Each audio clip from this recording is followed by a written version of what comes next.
Hey guys, Draven here. I hadn't had a chance to touch base with you in patch 8.3 yet, so I figured I'd shoot a quick VOD detailing what I'm currently doing in PvP. But before we get too in-depth into that, I'd like to say I hope everybody's live-lording the coronavirus out there and being safe. So I would have shot this VOD sooner, but hadn't gotten the RNG god's favor on corruptions and wanted to wait a bit longer. Now that I've been a bit more blessed, let's go ahead and get started. Not a lot has really changed from patch 8.2.5 aside from added corruptions and a bit of stat weights allowing for different choices. Focusing on Beast Mastery gameplay, there's a few go-to choices I'd suggest in corruption over the other options. The number one PvP corruption I would shoot for is Twisted Appendage, also known as Void Tendrils. The damage from this corruption makes up around 11.5% of my damage most games. The second choice I prefer to play with is Gushing Wounds. With these two corruptions on and a rank 15 cloak, you should be able to handle a negative corruption level of around 25 corruption without it being a big deal.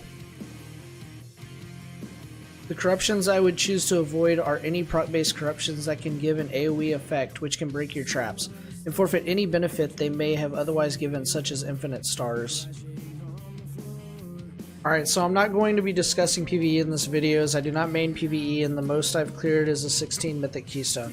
There are far better streamers to go to for your PvE needs. I don't claim to be a pro, so take my advice as you see fit. Feel free to hit me up at twitch.tv channel xxdravenxx. I stream most nights at 7:30 PM Central Time. I'll answer any questions I can. Lol, these teams are ridiculously Mongo. Demon Hunter literally just runs at my H-Pal the entire game, only attempting to CC me once the entire game. Gotta love a meta where hunters are not even in the top 100 of the US arena ladder boards.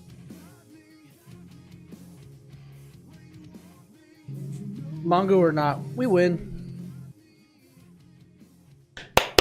Shield boy!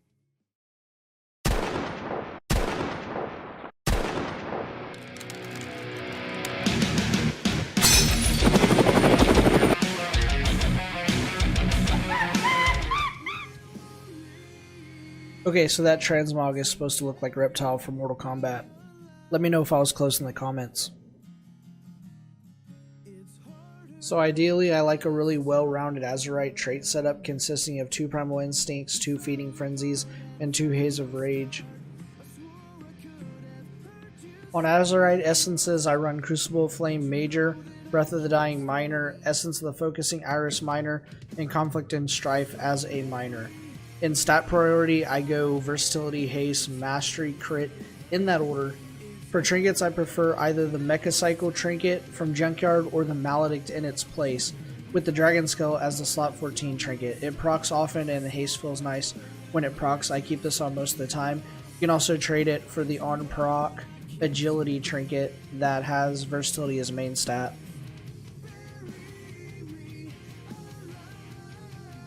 On talents, I still prefer the standard Killer Instinct, One with the Pack, Camouflage, Murder of Crows, Post Haste, Stomp, Aspect of the Beast.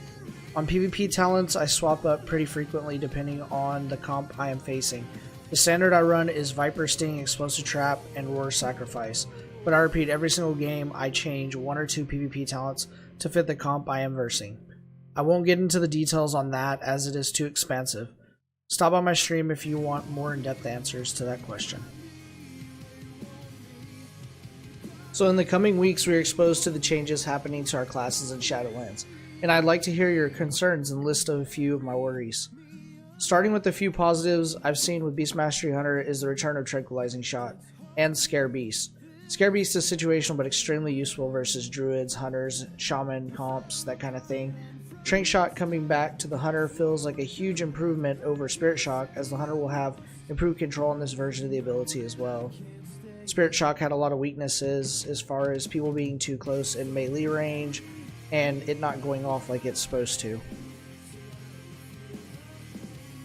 Now I know this may not seem like the most popular opinion for many hunters when I say I am not 100% in favor of having Killshot return to hunters. Let me explain before hiring a hitman, like Tiger King, to take me out. With any trade-offs comes the idea that if damage is improved in one part of the gameplay, it has to be nerfed out of another in regards to balance. My concern is that the trade-off for getting kill shot back would be to nerf the Hunter's overall damage, as we have seen Blizzard do many times. I have the same concerns for Hunter's Mark. It will be a 5% damage increase when applied to a target, but to benefit, you'll have to use a new global cooldown for it every time you swap targets. In Arena, this will be often enough to feel like a chore, and if they are giving us a 5% damage increase from a move guaranteed, they will take 5% off our overall damage to compensate. I would much rather see Hunter's Mark as a situational move by taking the damage aspect off of Hunter's Mark and using it just to deal with stealthies easier in Arena. Hunter's Mark felt like a minor chore before, and I have a feeling it will again in its return to Shadowlands. Now, a change I do not believe is going to make much difference at any point and is an old cosmetic being brought back to the game is Eyes of the Beast. This seems like such a pointless thing to focus on fixing or bringing back when so many other things need to be looked at, but with what we've seen from Blizzard the last few expansions, it leaves little surprise. Now, as a BM Hunter main, I have to say that I fear they're adding a change that is game-breaking in Arena. Pets have died fairly quickly to AoE in Arena all expansion long, even when the melee are nearly ignoring the pet. It can still die. The most healers won't even turn pet bars on to heal it. Now in Shadowlands, they're making res pet a 6-second res timer, up from 2 seconds. Many times at 1900 to 2250 CR bracket, while trying to res my pet with 2 melee on me at the same time, I end up getting interrupted 6 times, sometimes more, before I get the res off with a 2-second res timer. And by then our team has lost all damage pressure and I die or am nearly dead to the CC that follows the dead pet, and I'm forced to use cooldowns just to be able to res it. 6 seconds just to get our survivability back and 50% of our damage back seems like an odd Blizzard decision. It is extremely punishing in high-rated PvP as is. It definitely leaves me questioning Blizzard's logic. Hopefully this change doesn't make it to live. And I know there's going to be some BM haters out there that are going to say, hey, you know, oh, we're glad this happened or whatever, because there's nothing punishing to the BM Hunter. But there's lots of punishing things, and I just say that's a skill issue that they need to learn how to deal with, BM Hunters.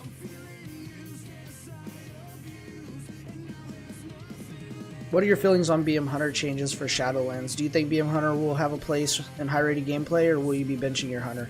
Let me know in the comments below. Oh wow, I didn't think I was going to beat that Warrior team. I really thought they were going to beat us. We just pulled it off at the last second. Actually a surprising match. I'm just saying. Spoiler alert, dueled this lock here and he wasn't the best sportsman I've met. Instantly on a loss decided to whisper me calling me names because I used LOS in a duel. Got pretty toxic pretty quickly. Was pretty funny to see him get mad. Anyway, don't forget to hit the subscribe button and make sure to come follow me at twitch.tv xxdravenxx channel. I appreciate the support. Makes it worth putting time into these videos if I know you guys are watching. Thanks and see you in game.